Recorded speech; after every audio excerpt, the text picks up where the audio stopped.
And now, it's time for another Dice Tower review with Tom Vasel. Hey folks, I'm Tom Vasel, and today we're taking a look at Shadow Blocks.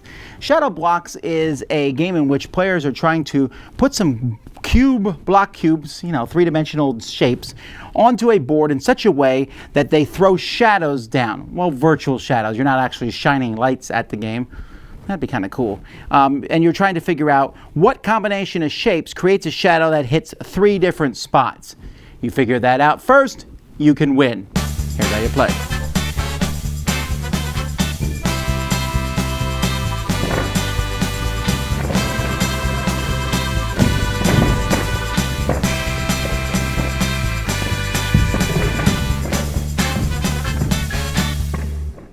Each player is going to get a base board and then 5 pieces, a large L shape, a small L shape, a 4 straight, 3 straight, and a 2 straight. Everyone's going to start over here, and each round of the game, players are going to draw a card from one of these piles. If you're in last place or tied for last place, like everyone is at the beginning of the game, you'll draw a beginner. If you're 1 space ahead of the last place, you'll draw an expert. If you're more than 1 space ahead of the last place, you draw a crazy card. So let's say I draw this beginner card here. This tells me what pieces I need. The 2, the 3, and a small L shape. Now what I'm trying to do is I'm trying to place these blocks on the board in such a way that if I'm shining a light from 3 different directions, this is the shadow that it would make. So let's see here. I'm pretty sure this one is going to look like this. And then maybe this and this going here. So let's take a look at that and see. So when I look at it from above, it needs to be 3, 3. Yep, I'm good there.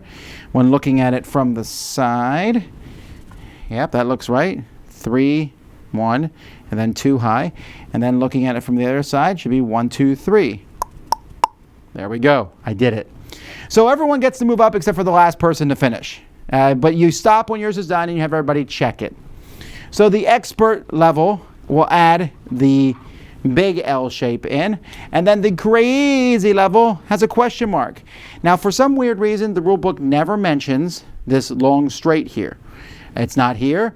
Now the crazy rules say you don't have to use all the pieces, but some of them I could not solve without this piece. So I'm assuming crazy just means use any of your pieces. It's just really weird that that's not mentioned there. Also, there is no solution, so if you can't figure it out, tough. But I mean, I think eventually, given enough time, you could figure it out because there's only so many places you can put these in. That's it. First person to get to the finish line is the winner. So the game comes with lots of different shapes here.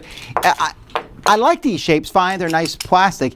It is weird that they're flat on one side and then show lines on the other side to show the different cube shapes. I wonder why they didn't do it all the way across. It seems like that would just be cooler. I think the pieces would be neater. As it is, they feel it's weird that they're just totally flat on one side. Not a huge deal. And the beginner, expert, and crazy cards, they look okay. I mean, they're not like blowing my mind, but the cards work and the boards and everything. It's really not a spectacular looking game. Even the cover itself isn't like woohoo. But it is what it is. Components are fine. As a puzzle, the game is interesting. I should say, as a puzzle, Shadow Blocks is interesting. It's not necessarily a good game. Because you can literally take every puzzle that's existing, Rush Hour, all these puzzles, and just put multiples on the table and say the first person to solve it wins. Also, each person has a different one, which means yours might be slightly harder than mine. And there's no solutions on them. So it's okay, right? I don't really like everyone moves up except the last person. Because if someone's not as good as everyone else, that person could be the only person and be far behind everyone.